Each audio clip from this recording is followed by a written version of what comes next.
오늘 커피 한잔 하셨나요? 저는 커피를 좋아해서 매일 아메리카노 한 잔으로 하루를 시작하는데요. 하지만 이 습관이 만성 탈수를 유발할 수 있다는 사실 알고 계셨나요? 요즘 우리는 물보다 즐겨 마시는 것들이 있죠. 커피나 차, 음료수들입니다. 이런 음료는 이뇨작용 효과가 있습니다. 이뇨작용은 몸속 노폐물을 배출해 주어 좋다고 알고 계시죠? 그러나 수분이 몸을 돌면서 노폐물을 가지고 소변으로 나가는데 몸속에 있는 수분을 같이 빼내갑니다. 그래서 만성탈수가 생길 수 있는 거예요. 단음료는 체내 삼투압이 증가하여 차나 커피보다 더 많은 물을 필요로 해요. 현대인의 70% 이상은 만성탈수라는 보고가 있을 정도로 흔하게 나타납니다. 체내 수분 부족이 만성이 되면 갈증을 느끼지 못하는 경우가 많아요.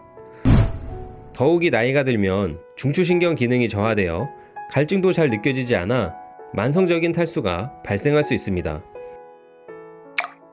수분이 빠져나가면 목이 마를 거라 생각하지만 목마르다가 아닌 배고프다는 신호를 보냅니다.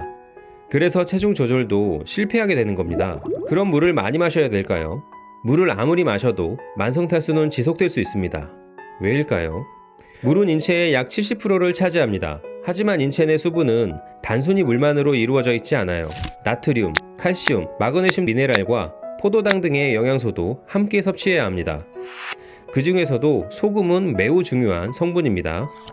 소금이 없으면 인체는 수분을 잘 흡수하지 못하고 탈수 증상이 발생할 수 있습니다. 체내 염분 농도는 대략 0.9% 이상을 유지해야 합니다. 땀, 눈물, 콧물, 피가 짠 이유가 여기에 있습니다. 세계보건기구나 국제신장학회의 성인 하루 권장 소금 섭취량은 5g 정도인데요. 그런데 한국인은 하루 평균 10g 정도를 먹습니다. 너무 짜게 먹어 고혈압, 심혈관 질환으로 다른 나라보다 빨리 사망할까요? 아닙니다. 우리나라는 전 세계에서도 고혈압이나 심혈관 질환으로 사망하는 경우는 많이 적습니다. 그리고 우리와 비슷하게 염분을 많이 섭취하는 나라가 일본입니다.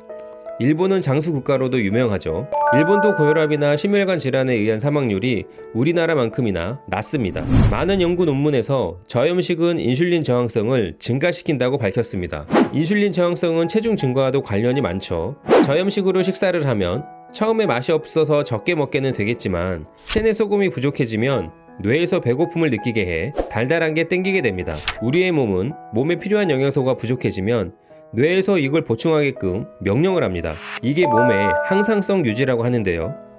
신경의 흥분과 호르몬 분비량을 조절해서 몸이 알아서 땡기게 하는 거죠. 그래서 체내 소금이 부족해지면 달고 짠 음식이 땡기게 됩니다.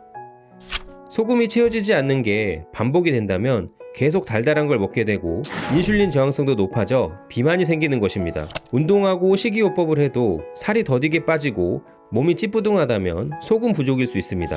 저염식을 많이 해왔는데도 불구하고 50년 전에 비해 비만, 고혈압, 당뇨, 고지혈증, 대사증후군이 늘어난 이유입니다.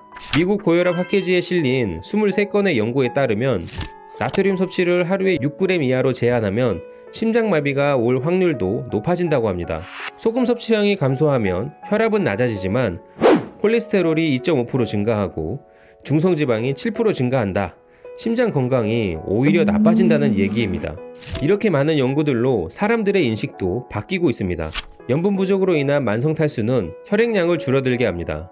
우리 몸속에 수분이 부족하면 이런저런 증상들이 나타납니다. 몸속의 소금은 우리 몸의 체액 농도를 유지하는데 중요한 역할을 합니다.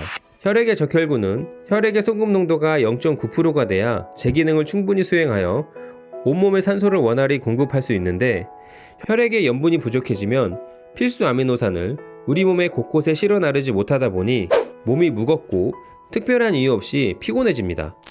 혈액의 약 90%는 물인데 염분 부족으로 수분이 부족하다 보니 혈압이 떨어지면서 자리에서 일어설 때 머리가 핑 돌고 어지러운 기립성 저혈압 증상이 나타나기도 합니다. 혈액이 제 역할을 못하다 보면 괜히 짜증나고 초조하고 우울한 증상도 나타날 수가 있고요. 그리고 소화 과정에서도 수분이 필요합니다. 소화가 잘 안되고 변비가 생기게 되고 우리 몸의 원활한 신진대사가 이루어지지 않아요.